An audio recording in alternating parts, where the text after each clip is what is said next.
भल्या मोठ्या पातेल्यामध्ये त्या ठिकाणी अंडी मांस शिजत होता. ते तोंड मुरडू लागले. मुळे महाराजांनी गुरु आज्ञा दिली. काय दिले असं गुरु आज्ञा? जेवायला बसा. आणि जेवायला काय होतं पातेल्यात? मांसाहार. वासू ब्राह्मण वळावळा करायला लागला. शिवामाळी वळवळा करायला लागला. मामांना हळूच खेचायला लागला. मामा, ओ मामा, हे काय? मामांचा नाईलाज होता. गुरुची आज्ञा होती, आज्ञा मोडता येत नव्हती. मामांनी सांगितलं बसा खाली. सर्व सहकारी मित्र खाली बसले. पण वासू ब्राह्मण लयच वळवळा करायला लागला. तो म्हटला मी काय मामा अजिबात ताटाला हात देखील लावणार नाही मामा. तितक्यात मुळे महाराजांनी ऐकलं. मुळे महाराज म्हटले वासू, अरे तुला तुझ्या धर्मानं वाईट टाकलं तर तुझा सांभाळ हा मुळे महाराज करेन. आणि या मांसाहाराला शिवून तू मेलाच तर इथंच पुरून टाकतो तुला. काळजी करू नको. गुरुची आज्ञा असल्यामुळे अवेलना करता येत नव्हते. वाढपी बादली घेऊन आलाच. मांसाचे सगळे तुकडे त्या बादलीत भरले होते.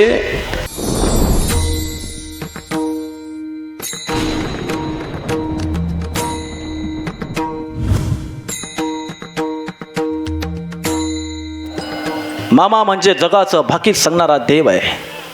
मामाने आजपर्यंत भाकणुकीच्या माध्यमातून जे जे सांगितलं ते आज खरं ठरत आहे. मामांनी भाकणुकीच्या माध्यमातून सांगितलं होतं जगाच्या पाठीवरती अशी एकमेव महामारी येईल.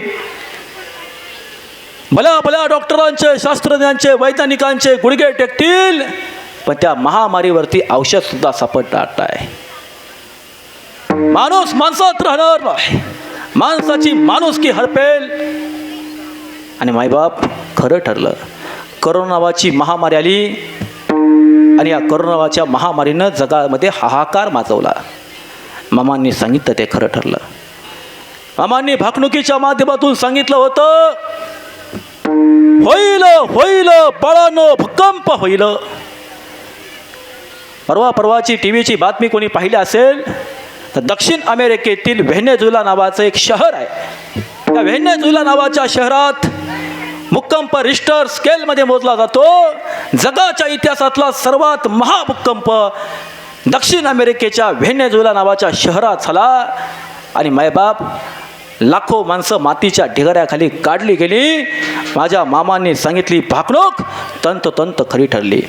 मामांनी सांगितलं होतं भाकणुकीच्या माध्यमातून अरे 12 वर्षाची पोरगी आई होईल. नाशिक जिल्ह्यातील बातमी आपण कोणी पाहिली असेल तर इयत्ता 9वी शिकणाऱ्या एका आदिवासी आश्रमशाळेतील 9वीतील मुलगी मायबाप हो आई झाली. माझ्या मामाची भाकणूक खरी ठरली. मामांनी सांगितलं होतं राजकारणात सावळा गोंधळ होईल. राजकारणात अनपेक्षित घटना घडतील. दिल्लीचेही तख्त राखीतो महाराष्ट्र माझा. दिल्लीचं तख्त राखणारा मराठी माणसाचा बुलंद आवाज नामदार अजितदादा पवार साहेब यांचं अचानक जाणं हे अनपेक्षित घटना आहे. कार्यकर्त्यांना सुद्धा प्रश्न पडला विठ्ठला कोणता झेंडा घेऊ हाती. हा राजकारणातला सावळा गोंधळ आहे. मामाने भाकणुकीच्या माध्यमातून जे सांगितलं ते खरं ठरतंय. आणि यापेक्षाही राजकारणातला सावळा गोंधळ पाहिला तर आज पंढरीच्या विठुरायाची मनात ओढ घेऊन माझ्या वारकऱ्याची परमार्थाच्या पंढरीत माझा वारकरी आज जाऊन सुखावला. पण मायबाप या भारत देशाची राजकीय पंढरी दिल्ली मात्र आज अस्वस्थ आहे. का अस्वस्थ आहे? मायबाप आज भारत देशामध्ये सर्वत्र अशांतता आहे. अराजकतेचं वातावरण आहे. कारण या देशामध्ये ज्या परीक्षेच्या माध्यमातून देशाचं उज्ज्वल भविष्य घडलं जातं, ज्या माध्यमातून या देशाला डॉक्टर इंजिनियर प्राप्त केला जातो, ती नीट नावाचा पेपर फुटला गेला. आणि या पेपर फुटीच्या निषेधार्थ जंतर मंतरवरती बसलेले माझ्या शेतकरी कष्टकरी काम करायची पोरं मायबाप हो जेव्हा सोनम वांगचुंगला दडपशाही करून दवाखान्यात टाकण्यात आलं तेव्हा चिडली. आणि जंतर मंतरवरची पोरं जेव्हा दिल्लीच्या संसद भवनाच्या दिशेला निघून गेली तेव्हा मायबाप हो अतिशय चुकीच्या पद्धतीनं या देशाचं राष्ट्राचं भविष्य असणाऱ्या तरुणांवरती लाठीचार्ज झाला. खरं तर या लाठीचार्जचं कोणीही समर्थन करणार नाही. देश अस्वस्थ आहे, देश दुःखी आहे. लोकशाहीमध्ये संवादाला फार महत्त्व आहे. योग्य वेळी संवाद साधला असता तर हे टाळता आलं असतं. पण मायबाप टाळी एका हातानं सुद्धा वाजत नाही. आज माझ्या एका बाजूला 2 प्रकारचे विद्यार्थी, एका बाजूला नीटची परीक्षा देऊन मायबापाला पेढं वाटणारे विद्यार्थी एका बाजूला आहेत, आणि एका बाजूला अरे आंदोलनात स्वतःचं आयुष्य उद्ध्वस्त करणारी तरुण मंडळी एका बाजूला आहे. असो, आपला तो विषय नाही, पण मला सांगायचे राजकारणात सावळा गोंधळ होईल. त्यातला हा सावळा गोंधळ म्हणजे तो अमानुष लाठीचार्ज आहे. विठ्ठल विठ्ठल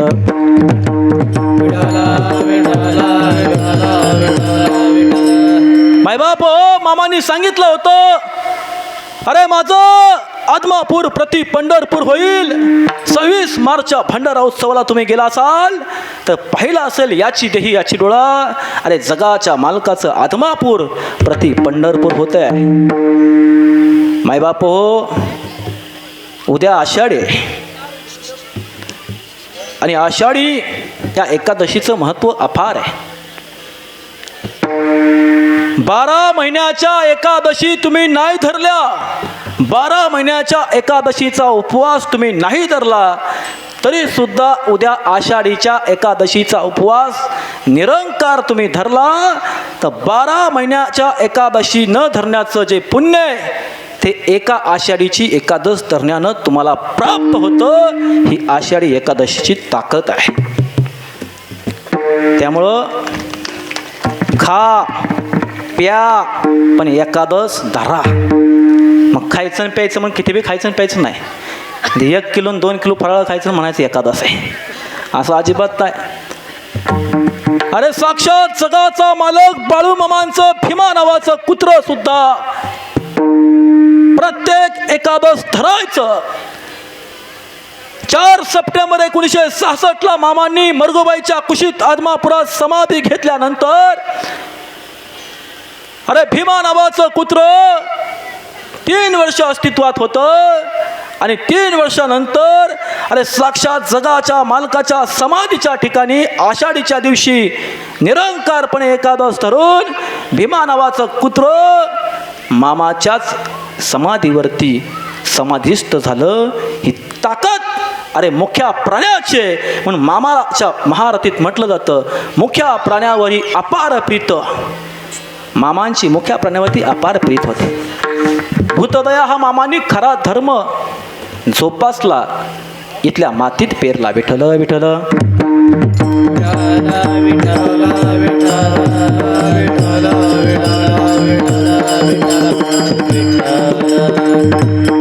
मायबाप हो, मामा भक्तीचा भुकेला देव, मामा सेवेचा भुकेला देव आहे.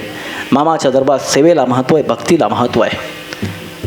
बळवांचा जन्म धनगरी कुळात झाला. कोणत्या मातीत, कोणत्या जातीत, कोणत्या धर्मात, कोणत्या पंथात जन्माला यावं हे तुमच्या आमच्या हातात नसतं. बाळूमामाचा जन्म धनगरी कुळात झाला, पण बाळूमामाने उद्धार मात्र उभ्या जगाचा केला. ही बाळूमामा नावाची ताकद आहे. विठ्ठल विठ्ठल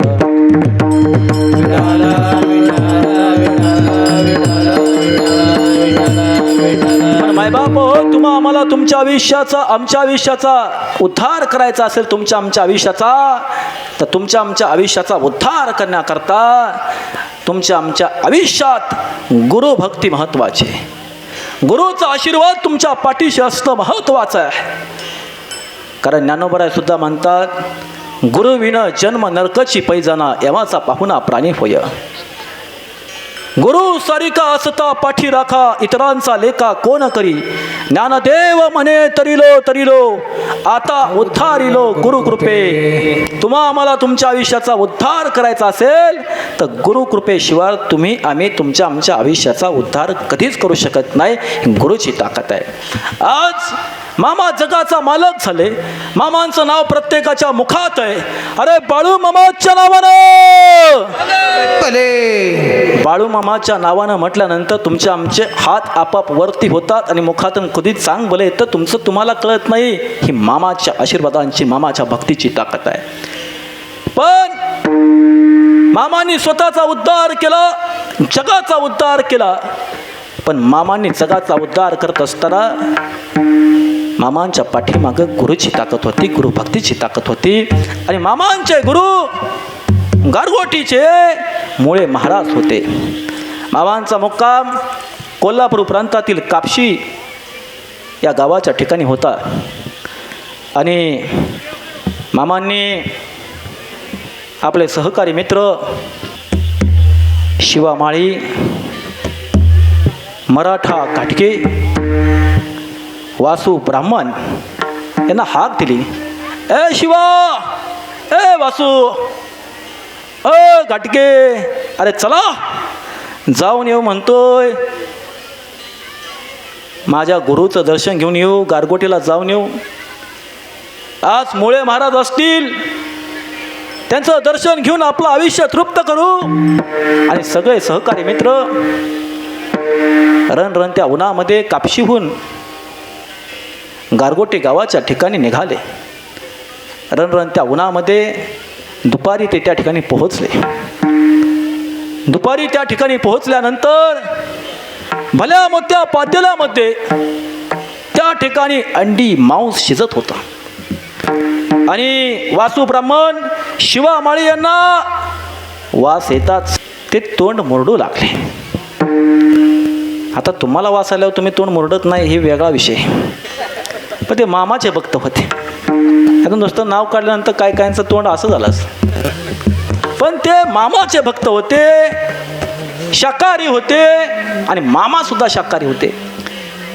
आणि ते वास आल्यानंतर सर्वांनी तोंड मुरडलं. पण गुरु माऊली साक्षात मुळे महाराजांच्या दरबारात आपण आलोय. मुळे महाराज समोर दिसले. समोर दिसताच बाळूमामा त्यांच्या चरणाशी नतमस्तक झाले. वासू ब्राह्मण, शिवामाळी, मराठा घाटगे इत्यादी सर्वजण नतमस्तक झाले. मुळे महाराजांनी आशीर्वाद दिले. आणि मग गप्पा गोष्टी रंगल्या, भजन झालं. आणि सर्व काय झाल्यानंतर मुळे महाराजांनी गुरु आज्ञा दिली. काय दिले असं गुरु आज्ञा? ताईनो, दादांनो, काय दिले असं गुरु आज्ञा? जेवायला बसा. गुरुची आज्ञा होती. आणि जेवायला काय होतं पातेल्यात? मांसाहार. वासू ब्राह्मण वळावळा करायला लागला. शिवामाळी वळवळ करायला लागला. मामांना हळूच खेचायला लागला. मामा, ओ मामा, हे काय? मामांचा नाईलाज होता. गुरुची आज्ञा होती, आज्ञा मोडता येत नव्हती. मामांनी सांगितलं बसा खाली. गुरुची आज्ञाची अवहेलना करता येत नाही. सर्व सहकारी मित्र खाली बसले. पण वासू ब्राह्मण लयच वळवळ करायला लागला. तो म्हटला मी काय मामा अजिबात ताटाला हात देखील लावणार नाही मामा. तितक्यात मुळे महाराजांनी ऐकलं. मुळे महाराज म्हटले वासू, अरे तुला तुझ्या धर्मानं वाईट टाकलं तर तुझा सांभाळ हा मुळे महाराज करेन. आणि या मांसाहाराला शिवून तू मेलाच तर इथंच पुरून टाकतो तुला, काळजी करू नको. मुळे महाराजांचा टास पाहून पायाखालची वाळू सरकली होती. वासू ब्राह्मणाच्या शिवामाळीच्या बघ करणार काय? साक्षात ब्रह्मांडाचा मालक, जगाचा मालक संत बाळूमामाच्या गुरु आज्ञा होती. गुरुची आज्ञा असल्यामुळे अवहेलना करता येत नव्हते. वाढपी बादली घेऊन आलाच. मांसाचे सगळे तुकडे त्या बादलीत भरले होते. आणि वाढप्यानं अरे त्या बादलीत पै टाकताच त्या मांसांच्या तुकड्याचे अरे आपोआप वांग्याचे तुकडे झाले. आणि साक्षात जगाचा मालक संत बाळूमामाच्या त्या ताटामध्ये ते वांग्याचे तुकडे वाढले गेले. वांग्याची भाजी मांसाहाराची झाली. ही ताकद कशाची असेल तर ही गुरुभक्तीचे, हे बाळूमामाच्या संयमाचे, बाळूमामाच्या सेवेचे आणि बाळूमामाच्या डोईवरती असणारा आशीर्वाद गुरु मुळे महाराजांचे. म्हणून गुरुर ब्रह्मा, गुरुर विष्णू, गुरुदेव महेश्वर असं म्हटलं जातं. ज्याच्या आयुष्यात गुरु आहे त्याचा मार्ग कधीही वाम मार्गाला जात नाही. म्हणून आयुष्यात मामाच्या चरित्रातून शिकायचं असेल तर पुरुष मंडळी हात वरती करा. आतापर्यंत गुरु किती जणांनी केला? गुरु थोडा आपल्यापेक्षा कणभर हुशार असला पाहिजे. गुरु खड्ड्यात घालणार नसला पाहिजे. लाडक्या बहिणीनं तुम्ही किती जणांनी गुरु केला? हा, तुमचा असतो की एक गुरु बंधू आणि त्याची रक्षाबंधनालाच आठवण येते. आपल्या आयुष्यात जन्माला येऊन गुरु केला पाहिजे हे मामाच्या चरित्रातून शिका. विठ्ठल विठ्ठल विठ्ठला विठ्ठला विठ्ठला विठ्ठला विठ्ठला. मामा भक्तीचा भुकेला देव, मामा सेवेचा भुकेला देव आहे. मामाच्या दरबारात मायबाप हो काहीच गोष्टींना फार महत्व आहे. मामाच्या दरबारात पहिलं महत्व कशाला असेल तर मामाच्या दरबारात पहिलं महत्व ते सेवेला. सेवे लागी सेवक झालं तुमच्या लागलं नेचरनासी अहो स्वामी तुकया देवा यावरील करावा वेरू. मामाच्या दरबारात दुसरं महत्व असेल तर मामाच्या दरबारात दुसरं महत्व आहे ते म्हणजे भंडारा. आणि मामाच्या दरबारात तिसरं महत्व आहे ते म्हणजे ब्रह्मप्रसाद. मायबाप सेवेचं महत्व. अरे मामा सांगतात 1 दिवस 2 दिवस 3 दिवस जो कोणी माझ्या मेंढी माऊलीची 6 महिने सेवा करेल ना त्याच्या घरातलं 18 विश्वाचं दारिद्र्य मी दूर केल्याशिवाय जगात नाव सांगणार नाही. बाळू मामा विचारा कधीतरी मेंढक्या बांधवांना. अरे मेंढी माऊलीची सेवा केल्यानंतर त्यांच्या आयुष्यात काय मिळालं त्यांना? ऊन वारा वादळ पाऊस यांच्याशी झुंजत झुंजत मेंढका बांधव मेंढी माऊलीची सेवा करतो. अरे पण सेवा केल्यानंतर मेंढक्या बांधवाला विचारा कधीतरी छाती ठोकपणे सांगेल अरे मेंढी माऊलीची सेवा केल्यानंतर माझ्या आयुष्यात आज सुख आणि सुखच आहे. विठ्ठल विठ्ठल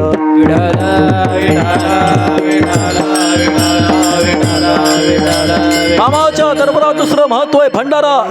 अरे भंडाऱ्याची ताकद काय मायबाप? दिन तुपळ्यांचं रक्षण करतो त्याचं नाव आहे भंडारा.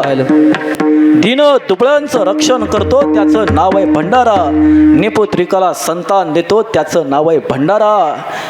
कन्या रोग्याला औषध देतो त्याचं नाव आहे भंडारा. येत भंडारा हेची गंध भंडाराची तोडे बंद तोची फोडे बांध अज्ञानाचे. अरे अज्ञानाचं बांध तोडतो ना त्याचं नाव आहे भंडारा. भंडारा कपाळी हाती घेऊन या काठी राखितो मेंढर बाळू मामांच्या साठी राखितो मेंढर बाळू मामांच्या साठी.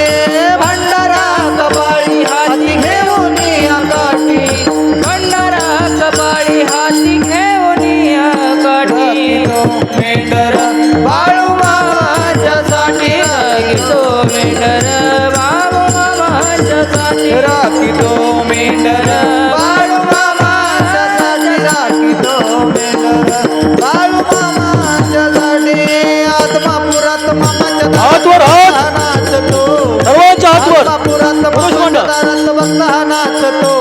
जांजडोल वाजतो मामाचा छबिना गाजतो जांजडोल वाजतो मामाचा छबिना गाजतो ढोल वाजतो मामाचा छबिना गाजतो झांज ढोल वाजतो ढोलचा छबिना गाजतो. हे गुलाबी गुलाबी टाळी वाजवा. हे गुलाबी गुलाबी मामाचा पेटा हे गुलाबी गुलाबी मामाचा बेटा गुलाबी गुलाबी मामाचा बेटा. हे हाती काठी घोंगड पाठी धनगर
दिसती कोकर बाळू मामाची मेंढर आत्मापूरचे बाळू मामा त्यांचा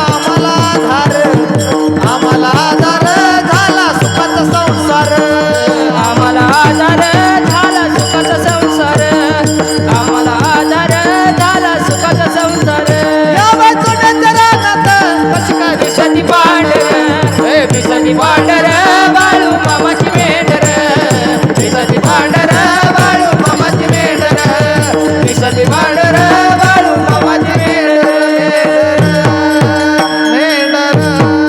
बोला बोला बाळू मामाच्या नावाने मायबाप हो दिसती पांढर बाळू मामाची मेंढर